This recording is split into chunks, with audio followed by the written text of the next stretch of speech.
Wouldn't it be nice if life was less complicated and didn't have challenges in it? I forgot who it was that once said, well, probably 1,000 people have said, but the quote goes something like this: Life was not meant to be easy. I'm not sure in what context those words were first uttered, but I'm sure they've struck a chord with all of us. Today I want to share about challenges. And like some of my other episodes, I'll give you a bit of inspiration to overcome challenges, talk about ways I've gone up against difficulties, but really today is going to involve a lot of me opening up, things I haven't said much beyond my inner circle, but things I think you need to hear about how God has been with me in a time of challenge and how he can be with you too. Life has this really bad habit of throwing difficulties and issues our way that we don't particularly want to welcome into our daily schedules. After all, who loves going through times of difficulty? Who just looks for and craves challenging times? I don't know anybody who runs around saying, hey, me, let me have more problems today, please. No, it's usually the opposite. I know many people who've had their fair share of trouble, some every day, and would welcome less stress and much more tranquil times. But let's face it, that's not the way life goes. Most days, there's at least one obstacle we face, and whatever it is, it can come suddenly, without warning, and we're faced with a decision. How do I handle it? Can I overcome this challenge with any degree of confidence? Of course, we know we could go into any bookstore and find 1,000 self help books on clues on how to meet life head on with confidence. Tons of gifted authors give you chapter by chapter, and they hope you'll buy their written masterpiece and enact the steps and strategies they recommend to fix your issues. And I'm not here to bash self help books. I've read tons of inspirational books that give insight, strategies, and words of wisdom to use. But the issue for me is that no book, no text, no video can prepare you for your situation. And to be honest, you might have rehearsed every strategy in the book, pardon the expression, and you'll freeze or act very differently when really confronted. So if you were to look up the word challenge or the word obstacle in the dictionary, what would you find? Someone or something that stands in the way or holds up advancement or progress. And we all know that means different things and looks differently for everyone. Now, we could look at challenges another way, meaning you're pushing yourself to rise to the next level, like you're challenging yourself. Today I'm talking about the other meaning, when things come against you. I just wanted to make sure I clarified that before moving forward. I'm reminded of the old story of the farmer who had a big rock on his property. For years, he kept breaking equipment trying to get the rock broken up. That is, till he went at it at a different way, from the bottom, only to find out the rock was 6 inches thick, and he could break it into smaller pieces to move with just a few hits of the sledgehammer. As he carried the smaller pieces away, I'm sure he was a bit frustrated, hopefully a bit amused too. How many of us are just like that farmer? Maybe we're scared to face up to the issue for fear of what we might find or what may happen, or maybe we try a bunch of different things without looking at the issue from all angles. Or maybe we think we can solve all of our problems on our own, when we know we can't. How we approach the challenges we face can affect so many things: our attitude, our emotions, our environment. But I want to reassure you that your life, my life, is great and still incredibly meaningful and fulfilling in spite of obstacles. So I want to spend a little time today telling you about my story. I'm not going to go into a whole lot of specifics out of respect for a lot of things, but I want to tell you a little about how challenge has essentially shaped the way I approach just about everything. Several years ago, our family faced one of the most difficult obstacles. Okay, no, I'd probably say the most difficult obstacle we have ever faced. It affected all of us. It came from outside of our four walls and involved a lot of hate, mistruth, poor policy, miscommunication, mistruth. Did I mention that one already? Let's just say that some of the things we were up against had the potential to change life as we knew it for all of us. It affected all of us. It caused us all to think, to rethink, to reflect, to focus, and to trust. And now, several years later, we've moved past those challenges and we speak into existence that those challenges will never rise against us again. But what I want to focus on today is what we did during that time of challenge. It's hard, and under our own strength, it would have been difficult to do. When first presented with this challenge, we were emotional, vocally and internally. But we very quickly realized that extreme emotions weren't getting us anywhere. They made us feel better temporarily. And I'm not saying there's anything wrong with a good shout or a good cry or a good yell, but those feelings were temporary and didn't fix the underlying problem. Together, we allowed 5,000 different scenarios to enter our minds. What would we do if? What would happen if? What will they do if? What if? What if? What if? But see, here's the problem. Those what if statements only made it worse. They fueled the fire of a situation that seemed to be out of control in the natural, but only caused us to feel worse, making us want to have more of those emotional outbursts and keep on questioning, like a vicious cycle of snowballs gathering steam to flatten everything in their path. So, we took a step back. It just happened that in the midst of this time, our church was doing 21 days of prayer and fasting. As a couple, we chose to fast breakfast each day and instead take that time to pray fervently. And in that time, we felt peace, but we knew there was still something that wasn't clicking. Were we doing something wrong? We were fasting, we were praying, but we were still feeling some sense of unsettledness. Until the last day of the 21 days.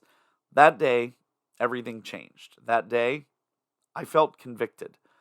This whole time, we tried to tackle this thing with God's help, but still separated. And that day, really for the first time in a really long time, we prayed together. And everything changed.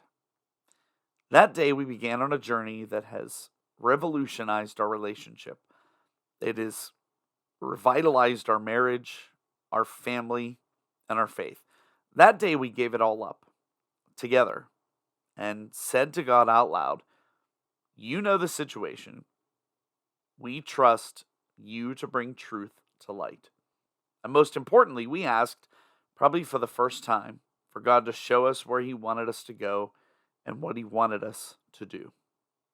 And more than 2 years later, our situation is behind us now, and we're in a place we never could have imagined. God has opened up so many doors for us, creatively, relationally, in leadership, in opportunities, and probably bigger than that is the fact that our thinking is different. We no longer look for the challenges, and we're no longer caught off guard when they come up. We're always ready and looking for what He has for us next, all because we stood up to a huge challenge. See, here's the issue. Difficulties have the potential to hold you captive. Some people live so much on a reactionary level. Life is great, I have no issues, we're just cruising along. And when a problem comes along, they react quickly and in the human sense, and often say things they regret or do things they didn't think about or pray about. And then you end up taking a bigger hit than you should have to take. And by doing that, situations evolve into something more, and then they take a grip on us. I'm sure you've heard the saying, do you control your money or does money control you? Well, the same is true about challenges in our lives. Do you allow your challenges to dig so deeply into your conscience, into your heart, into your mind that they take control over you? Or are you proactive and always on the ready? In approaching all of our challenges, we really have two perspectives we can take. Are we going to be the victor or the victim? We may feel our challenge is so large that we can never be victorious over it.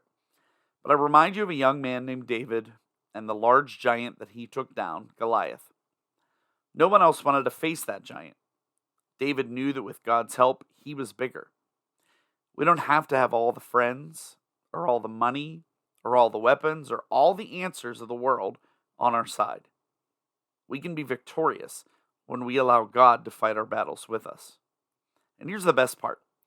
The challenges you face, the difficulties you experience, they don't define who you are. I've learned that.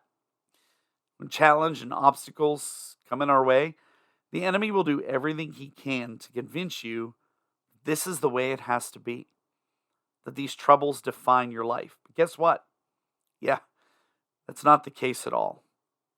Life is not smooth sailing, and the more you trust and the more you believe, the more the waves will push and rock.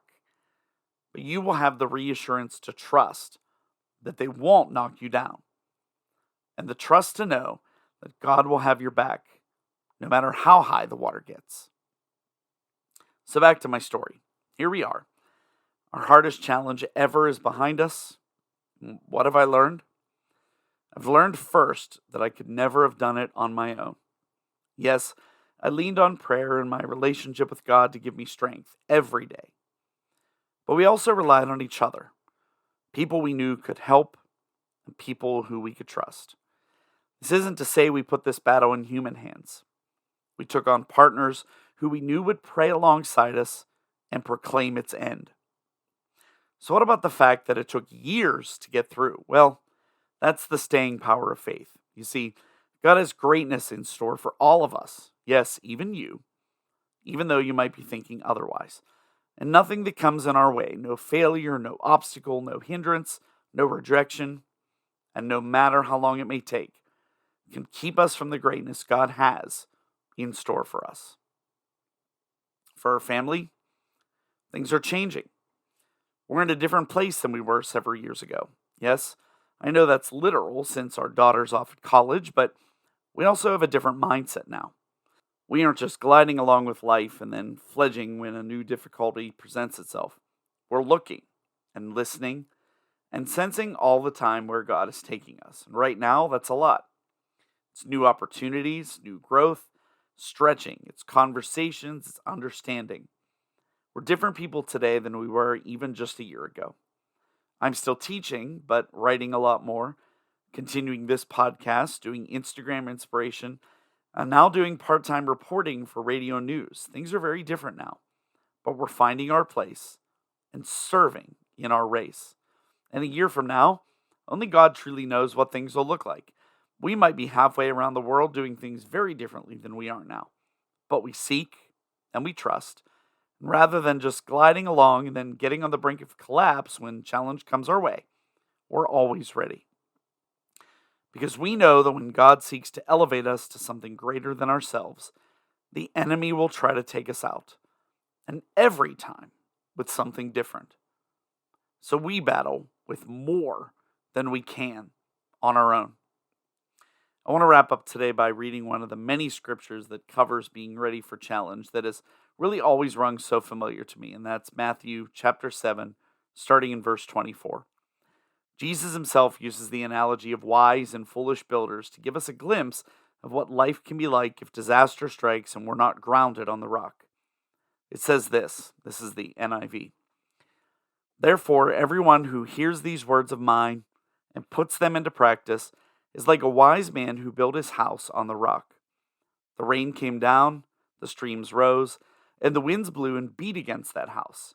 Yet it did not fall, because it had foundation on the rock. But everyone who hears these words of mine and does not put them into practice is like a foolish man who builds his house on sand. The rain came down, the streams rose, and the winds blew and beat against that house, and it fell with a great crash. I don't know about you, but I don't want to experience another crash. I want to live on a foundation so strong, so unmistakable that not only can I weather any storm, no obstacle which comes against me will ever prevail. I might take a few dings, but God will tend to my wounds and bring me back stronger than ever. And I know some of you listening might say that it's easier said than done. I know. But as someone who's gone through some pretty significant challenges, I'll tell you this. Life isn't easy. There are some things people will go through daily that are significantly worse or more harmful or painful than what I've experienced. But I know this. No matter what comes against me, I know I'm called to greatness. Focus first on God's power rather on the size of your problem. No matter how big your obstacle is, be assured He is much larger than any obstacle you will ever face. Choose to see your obstacle as an opportunity to cultivate your character and increase your faith while you trust God to lead you through the process of overcoming it. Because it's only a matter of time before God gives you a great victory. That's all for this week's Q on Q. As always, I really do appreciate you taking time to listen. We'll see you back here next time when we'll have more for you on Q.